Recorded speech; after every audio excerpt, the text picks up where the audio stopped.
Good morning. My name is Sharon Jackson, and I'm the exhibit curator for the African American Cultural Center of Long Beach. We are excited to be able to present to you a family exhibit focusing on the family of Franklin Davis and Mr. William Arnold Booker. Mr. Davis was an amazing musician. He was one of the earliest black settlers here in the city of Long Beach. And so we are honored to be able to present the Davis and Booker family exhibit to you.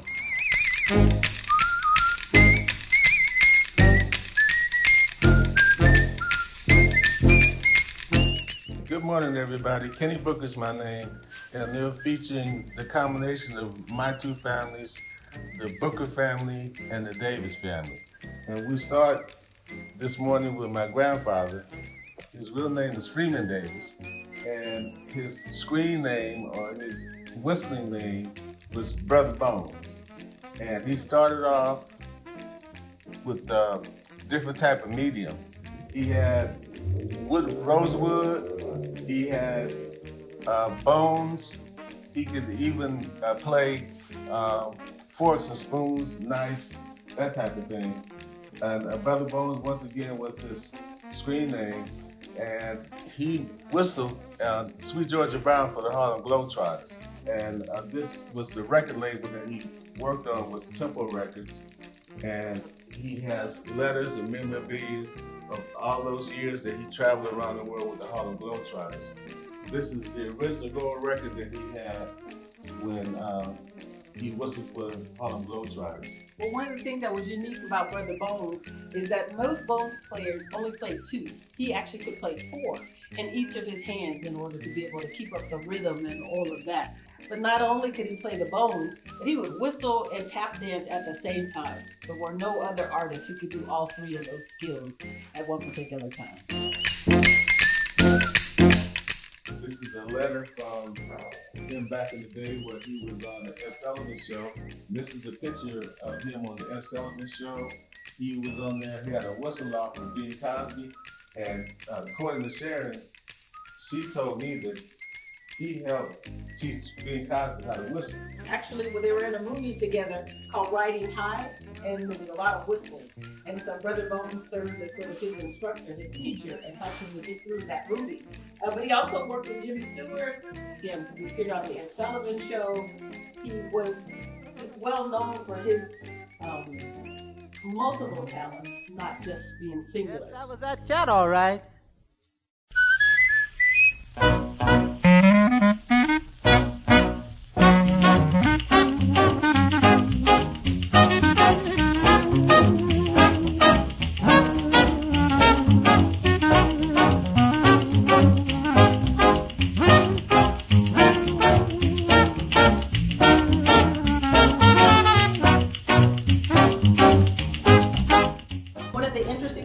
Mr. Freeman, during his career here in Long Beach, he had a shoe shine shop. He was a chauffeur. He was a man who always had a job.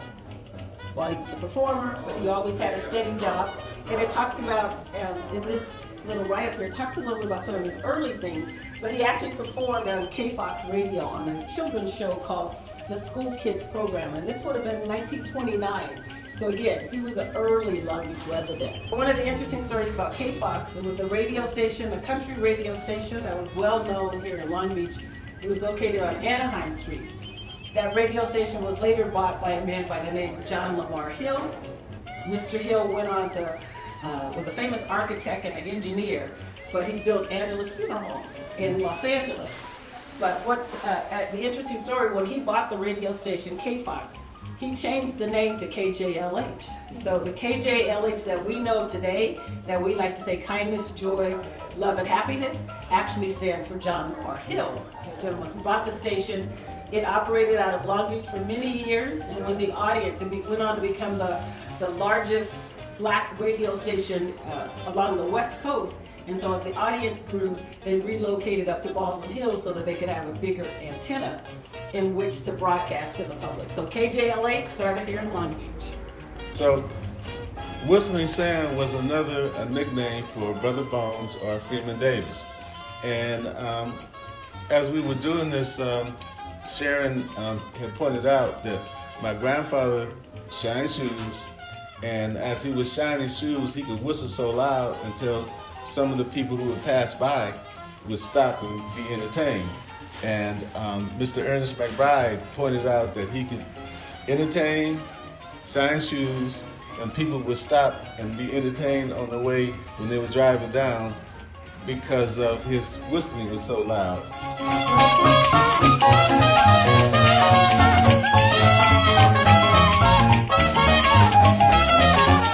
This is on the Booker side, my father's side of the family, which was Hood and Ophelia Booker. And of course, they were in Tulsa, Oklahoma during the massacre. And it was a Tulsa race massacre. And just recently, they found a mass grave with a lot of people in there. And they kind of dug up some of the ugly history in Tulsa, Oklahoma. My grandfather, which I never got a chance to meet, was Hood Booker. And he worked for a guy who owned an oil field, an oil company. And he knew how to repair things around the business, and so he kept Mr. Wilcox in business.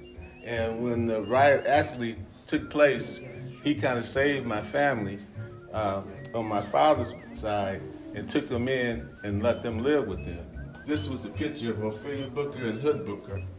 And kind of go back a little bit after my family came to California. This is a picture of my father, Arnold Booker, and my mother, Josephine Davis, on their wedding night. And this is her wedding gown and the two ring bearers. This guy right here is named Charles Stewart, and he started as an official in Pop Warner, and he worked his way all the way up to the NFL booth as an NFL official. This is my father's saxophone, and he played back in the Dunbar Hotel back in the day when the jazz era was back in probably the 1940s, somewhere around there.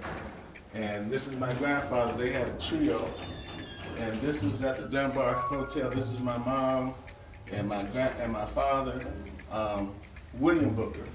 There are two Kenny Bookers. There's one that was a survivor of the Tulsa, Oklahoma, and he was on the reel when they filmed the Tulsa, Oklahoma riot as a survivor. And one of his famous heroes was John Hope Franklin. And the other Kenny Booker is me. I was very fortunate to get a chance to play for a guy named John Wooden on 2 national championship teams. And this is just a memorabilia of the first day of practice when I was at UCLA. This is a little artwork that my mom used to do. She worked in all different kind of media. And one day I was watching the Bill Cosby show, and I saw this picture. It looks like it's a funeral progression. I said, Mom, could you do that for me? She said, yeah, I can do that. So she did that. She did a takeoff from Ernie Barnes.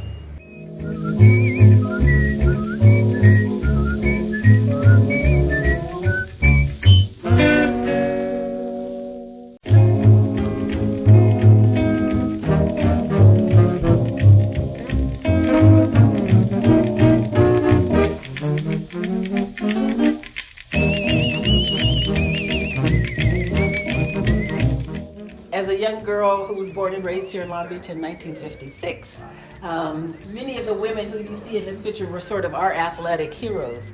So Daisy, Martha, Sonia, Gus helped to show all of us younger women that our athletic skills could be utilized and be put to good use as well. So I just want to make sure that Daisy gets her full due of having been a very well recognized track star here in Long Beach, and she inspired many, many young women as we think about Long Beach Poly and the success that they've had with women's track and field. A lot of that comes from the comments from Ron Alice, and for this group of women right here helping to set that legacy of amazing track and field athletes here in Long Beach.